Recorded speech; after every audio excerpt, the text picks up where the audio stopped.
Bonjour, bienvenue dans ce tutoriel pour apprendre à manipuler la plateforme de GPS Micodus. Nous allons cliquer sur l'application pour l'ouvrir. Une fois dans l'application, si vous avez plusieurs véhicules, vous allez arriver sur liste. Ici, il y aura la liste de tous les véhicules et toutes les motos. Donc, concernant le compte du client. Donc, nous aurons en haut, nous aurons le nom de compte, puis nous aurons les statuts, donc tout, si nous voulons tout voir, si nous voulons voir ceux qui sont uniquement en ligne, si nous voulons voir ceux qui sont hors ligne ou ceux qui sont inactifs. On va venir sur tout. Donc en rouge, lorsque le véhicule est rouge, ceci signifie que le véhicule est bien connecté et que le véhicule est en ligne. Donc nous avons juste à notre droite le statique, donc c'est-à-dire le temps d'immobilisation. Pendant un jour, le véhicule est stationné sans bouger. Et ici, nous avons les détails. Donc, avant, nous avons le nom du véhicule. Ici, je ne l'ai pas renommé encore. Comme c'est un exemple, c'est un test. Nous avons les détails. Donc, les détails, nous avons le suivi. Nous avons le trajet. Donc, il suffit juste de venir dans le détail pour voir les informations concernant le véhicule. Donc, ici, device ici, c'est le dispositif. Nous allons venir ici. Si c'est une moto, nous allons mettre une moto. Si c'est une voiture, nous allons mettre la voiture comme la voiture. Nous allons mettre d'accord. Et automatiquement, cela va changer ici. Donc, nous allons revenir dans le détail. Dans le détail ici, nous aurons le numéro de la carte SIM qui va nous permettre de pouvoir recharger la carte SIM chaque mois pour que le véhicule ou la moto soit toujours en ligne. Nous avons Customer. Customer, ce sont les informations du client que nous pouvons du client et du conducteur ou encore de la voiture que nous pouvons remplir ici comme le nom du conducteur, le numéro du contact, donc le numéro de plaque, etc. C'est facultatif. Donc, nous avons aussi les alertes. Donc nous pouvons programmer les alertes de survitesse. Nous pouvons déterminer la limite de vitesse, c'est-à-dire si le véhicule dépasse par exemple les 120 ou les 110, automatiquement nous recevons une alerte. Nous pouvons aussi programmer les alertes de maintenance. Donc si le véhicule fait une maintenance de chaque 5000 heures, 10 000 heures, nous pouvons le mettre ici comme ça.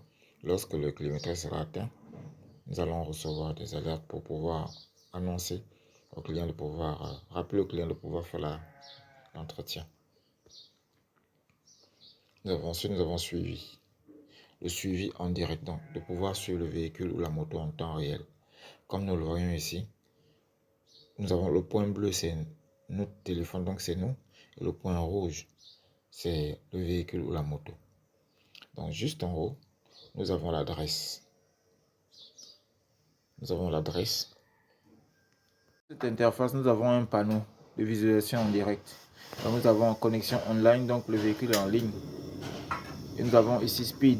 Speed c'est 0 parce que le véhicule ne bouge pas. Donc quand le véhicule va bouger, nous allons voir la vitesse en temps réel. ACC off. Actuellement c'est à l'arrêt. Si nous connectons, nous mettons le contact, nous allons voir ce sera ACC on et ce sera armé. Donc voilà, nous avons aussi le voltage de la batterie de la voiture qui est là. Et batterie 100% pour le GPS. Donc, et le temps d'immobilisation. Et juste en bas, nous avons la date du jour. Si nous venons juste à droite, nous pouvons changer de visualisation. Et si nous cliquons sur les couleurs rouge, jaune, voilà le trafic, ça nous donne l'information sur le trafic. Donc là où nous voyons ici, la couleur rouge, c'est les embouteillages, vert, la circulation est fluide, et jaune, c'est-à-dire qu'elle est moins dense. Donc, si nous venons ici, cliquons juste en bas, là où il y a la flèche ici, ça nous dirigera sur Google Maps. Et sur Google Maps, nous pouvons aller vers le véhicule. Nous revenons sur l'application.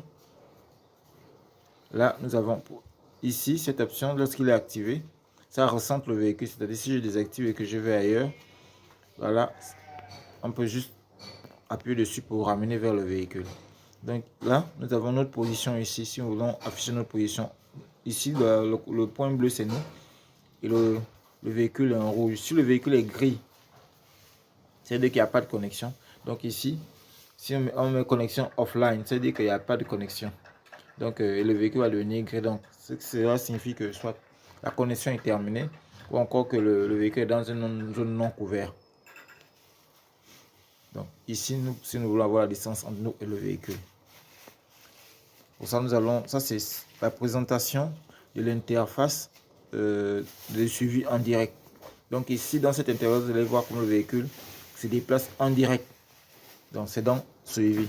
Maintenant, si nous allons dans trajet.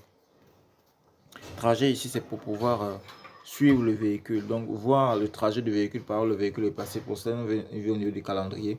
Choisir la date que nous voulons. Et puis mettre OK.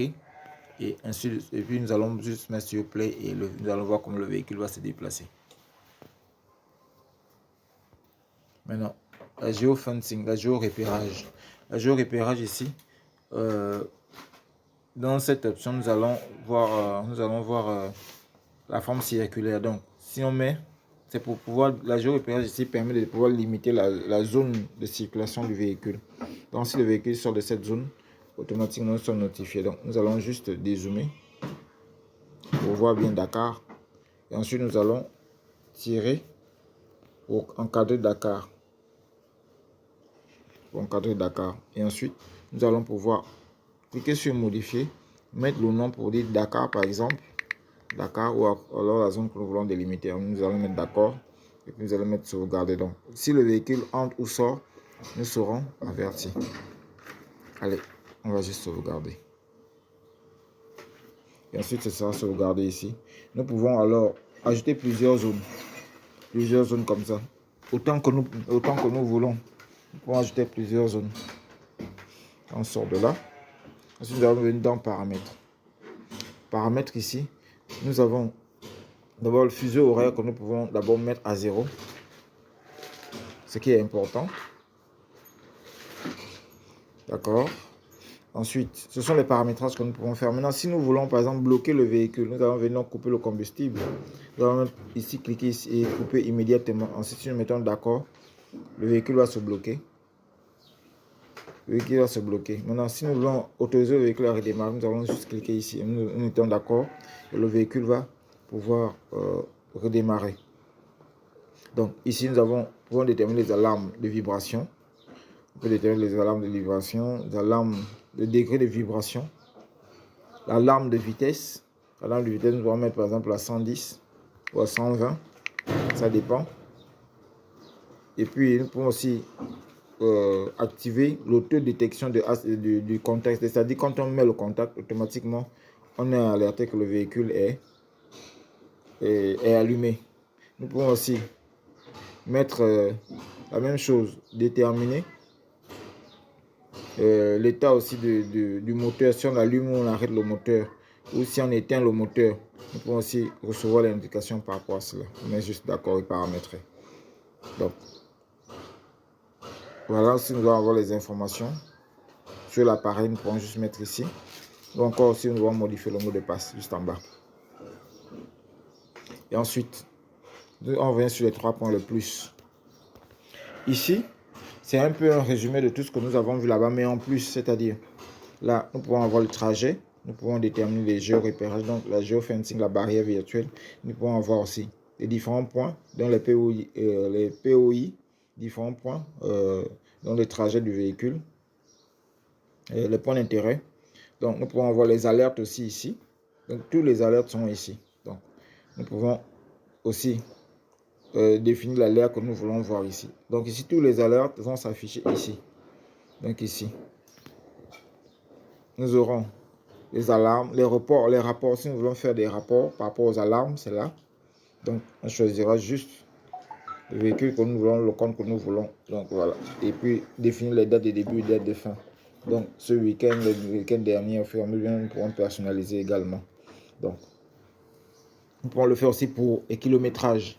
Si nous voulons faire le rapport d'un kilométrage, par exemple, aujourd'hui, bien ce week-end, nous allons simplement choisir, venir ici, choisir par exemple le véhicule concerné, le compte concerné. Donc voilà le véhicule concerné, on clique dessus. Ensuite, si je clique rechercher, donc ici nous aurons le rapport qui va s'afficher ici. Le rapport du kilométrage, donc on aura le rapport total, nous aurons l'excès de vitesse, le temps d'excès de vitesse, nous aurons l'alarme, nous aurons, voilà, au fur et à mesure, le temps de parking et tout, le temps d'arrêt. Nous pourrons avoir aussi les détails. Donc voilà, nous pourrons avoir ici les détails. Différents détails, les différents, voilà, différentes sections. On va faire demi-tour. Nous pouvons aussi avoir le rapport d'excès de vitesse. Il suffit juste de venir là, déterminer, soit nous pouvons personnaliser, et venir ensuite mettre la date que nous voulons de début et puis choisir la voiture concernée. Cliquez dessus et puis on sélectionne et puis on met juste d'accord et puis cliquez sur le rapport et nous pouvons voir aussi. On revient en arrière. Nous pouvons voir aussi avoir le rapport du nombre de fois que le véhicule a été démarré ou éteint. Nous pouvons aussi avoir le rapport de batterie,